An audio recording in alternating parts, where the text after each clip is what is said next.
Hello, my name is James. I'm doing an 840 for Gatewatch draft today. We've opened up a pretty decent pack here.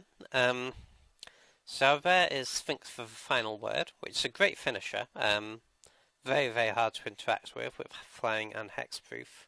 And at a 5/5, it's going to be bigger than probably any of the other flyers your opponent's going to have.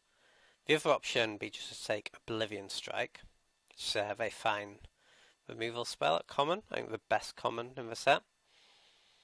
It's kind of close.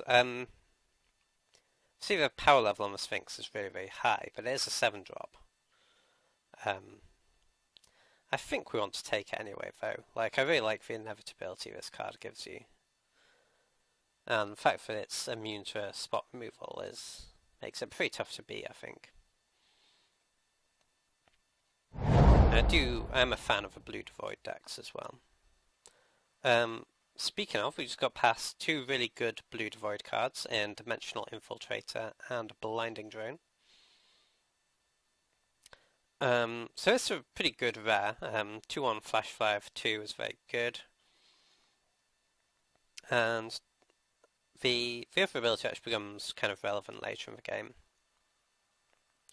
On the other hand, Blinding Drone is just such a core piece of the blue decks in this format. But you know, having they don't really normally make tappers that just cost just 1 mana anymore, and this is very, very strong, I think. Obviously, it does require you to have colourless mana in your deck, but I tend to like drafting Devoid decks anyway, and I tend to take the colourless lands pretty highly. And I think that is correct in this format. And yeah, I think Blinding Drone is kind of more important to a blue deck than Dimensional Infiltrator, and goes much better with our first pick actually as well. Okay, so no good mono blue cards here. We do have a Reflector Mage, which is obviously a fantastic card. I really dislike blue-white as a combination. I think it's probably the worst of the colour pairs. This is a very nice splash. And it's not to say blue-white's completely unplayable. I just don't think it's great. The other option here would be to take this Vampire Envoy. It's a very, very solid black card. And I think that's what I'm going to do here. It's very good at just stabilising the board. Ooh, a second Reflector Mage. Interesting. So we could take... Cause the weird thing is there's actually a solid chance that the other one wheels, which is a bit crazy considering how powerful the card is, but blue-white's not highly thought of, so there's a decent chance they do wheel. But I think we just want to take this Unknown Shores. I spoke just a minute ago about how important I think the colourless lands are in the format, and I think this is the best of the common ones, and yeah, very, very important to be able to activate your Blinding Drones and lets you splash colours potentially as well. I think that's better than Cultivator Drone here. Cultivator Drone is, firstly it's replacing a real spell in your deck rather than a land. It's also kind of unfortunate that Cultivator Drone doesn't cast Sphinx in our deck. If we're taking those Reflector Mages, we could totally be splashing them off this Meandering River, but I think we probably just want Containment Membrane here. I think it's between that and Crumbling Vestige. But we're kind of shaping up to be a fairly defensive deck, and Containment Membrane's very, very good in that sort of deck. I do think Crumbling Vestige is also very important, but I think it's close.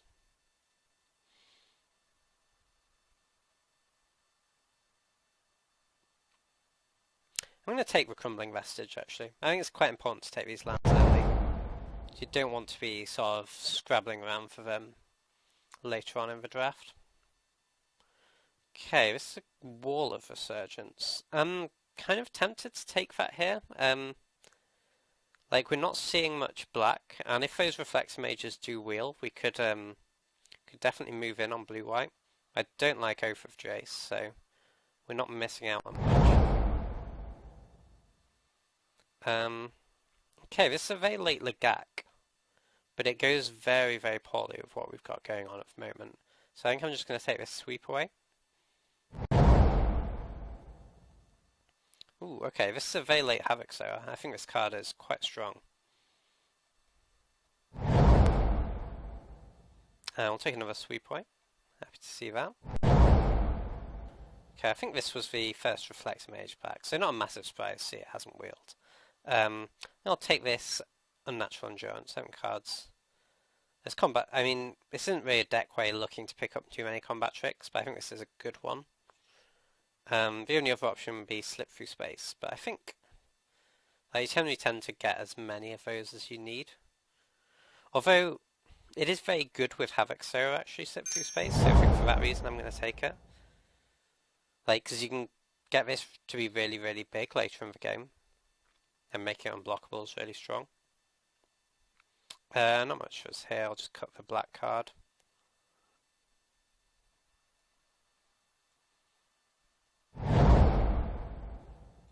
It's a late grip of the Royal. And Oath of Jace did wheel. It's not impossible to play. So, I'm not looking to play this wall at this stage. Although we do only have 2 black cards, so we're not by any means locked into that. But we are locked into being basically quite a defensive blue deck, I'd say. So,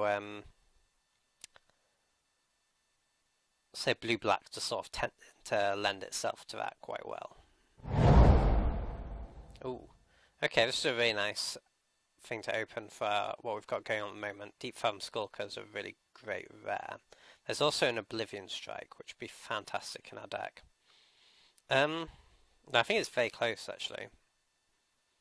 I think I like the Oblivion Strike more. If we didn't have the Sphinx already, I'd definitely take the Skulker, but like, I think Oblivion Strike's pretty hard to replace, actually. Whereas we can probably find some more big creatures to put in our deck.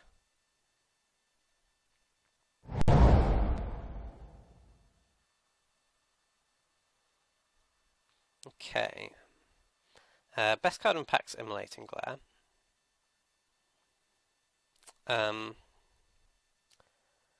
Best blue or black card is probably Jwar Avenger. And I actually think it's kind of close. We've got a couple of lands which could enable us to splash white. We've got this Wall of Resurgence, which is nice. I mean, we could still be blue-white splashing black for Oblivion Strike and Havoc Sower. That would be fine. And Immolating Glare is such a powerful card.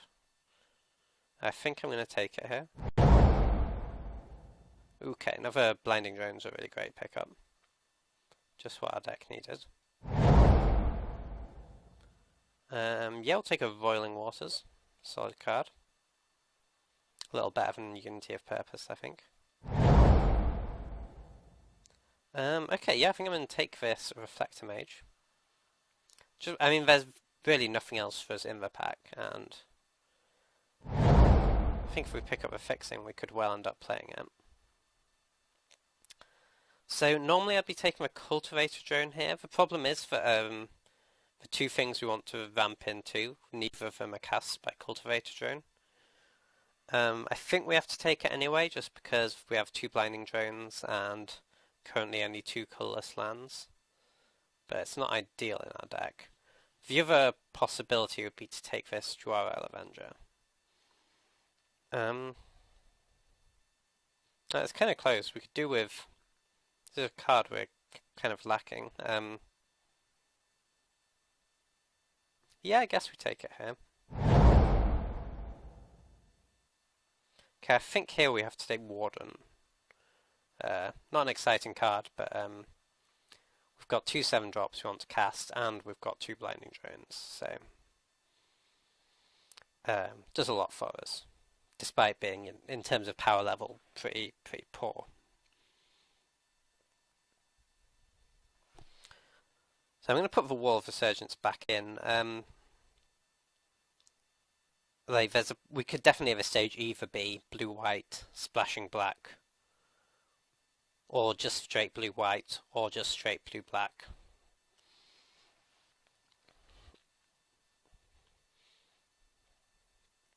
And the good thing is we're very heavy blue, so we don't need to have have strong other colour commitments necessarily. I've got a few really good options here actually. I like a Void Shatter in this format quite a bit. There's also a Containment Membrane though, which looks pretty good in our deck, I think.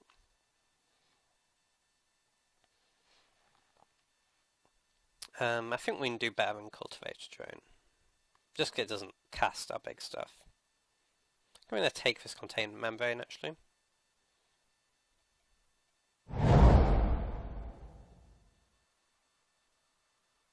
And not a lot for us here. Guess we just cut blue actually.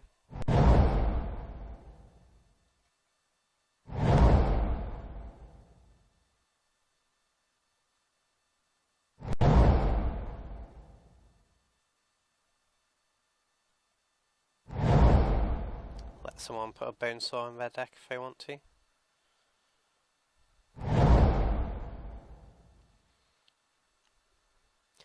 So I think the biggest problem is that we didn't pick up any Hedron Crawlers. That would have been a really great card for this deck. Because unfortunately there isn't really any ramp in the last pack. So these 7-drops are not going to get cast too early by the look of it. We're also looking for more colourless mana, but there are blighted lands in this pack, so it shouldn't be too much of a problem. Okay, so we've got a few good options here. We've got a complete disregard if we're looking to play black, and we've got an Evolving Wilds. I think given that I'd like to play both Oblivion Strike and Reflector Mage and Wall of Resurgence Simulating Glare, I think I'm going to take this Evolving Wilds. It's kind of unfortunate we didn't pick up Wastes. I generally don't prioritise it, and I probably should have prioritised it more here, to be honest. But yeah, I think Evolving Wilds is pretty important for our deck as it stands. Ooh, Coastal Discovery and Sky Spawner are both great pickups for this deck. I mean, we have got a lot of sort of defensive cards, and I think locking down the late game is pretty important here, so I'm going to take this Coastal Discovery, but I think it's very close. Probably replaces this Oath of Jace. There's also another Evolving Wilds, but I don't think we need that.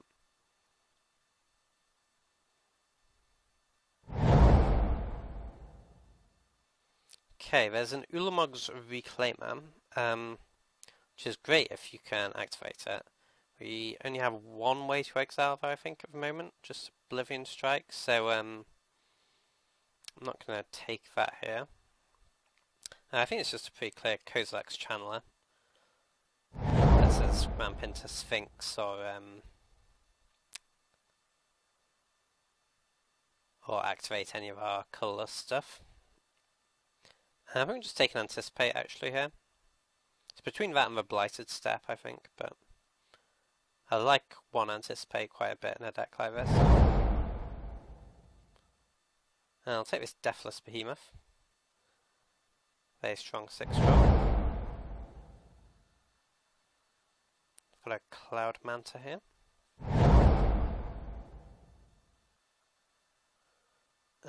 Doesn't look like we can activate Merc Strider at this stage.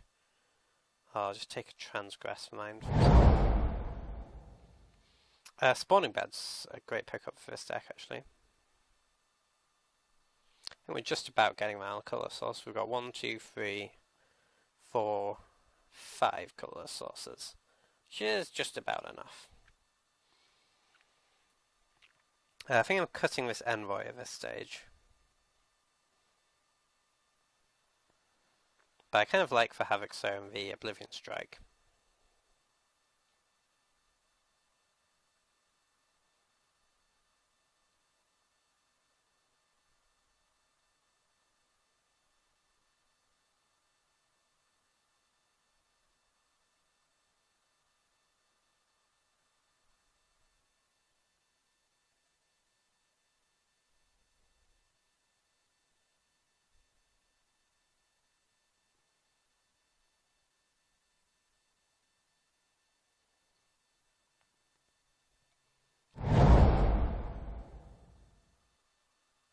So we've got a Wave Wing here, which is a fine finisher.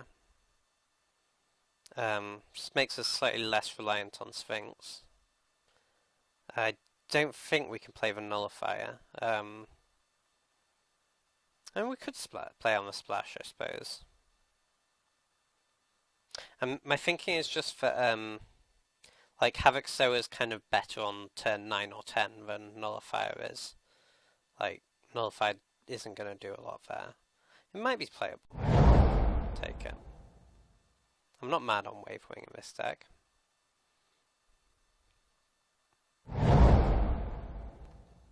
Maya's Mouse is decent. Probably start on the board, but I might board it in.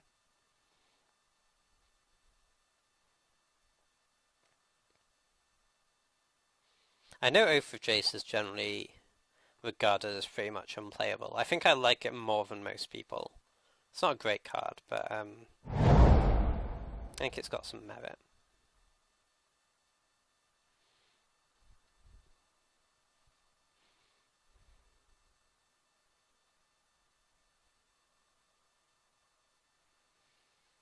I think we probably just cut a Slip Through Space out of this deck.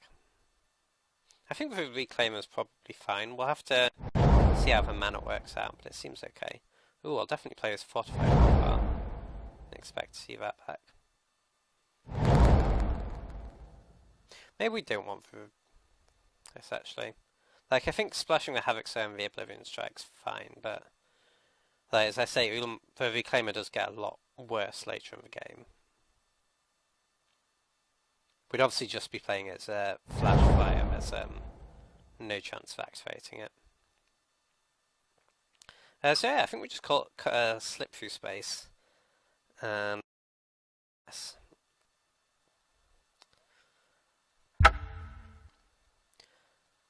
So obviously we're very, very heavy blue. We've just got the 2 black cards. So this would be... So we've got 1, 2... I'm not going to count this as a black source because by the time we're playing this, it's pretty unlikely we still have a Crumbling Vestige in our hand. So if we go to 1 swamp, I think, yeah, we probably need 2 swamps to give us 4 black sources. I think that's fine. We need more than 2 planes, definitely. I think we'll play 7 islands, that's 8, 9, 10 blue sources, which is fine. This would be 3, 4, 5, kind of 6 white sources. We'll go up to 7. This is 11, 12, 13, 14, 15, 16, 17 lands. I think this is fine. Obviously we're not going to have black mana that consistently. The fact that both these cards are so good in the late game, I think makes them worthwhile. We could cut the Havoc Sower, but I really like it with like Warden and Channeler and stuff in the deck. Like, this can very possibly be, you know, like a 8 or 10 powered creature later in the game. Well, no, I suppose it's always going to have odd power, isn't it? But 7 or 9 powered creature, then. Yeah, I think I'm very happy to run this. Yeah, we'll see how the mana works out. I think it's fine, though.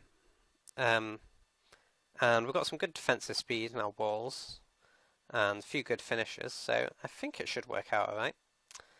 And I'll see you back in round 1 to see how that goes.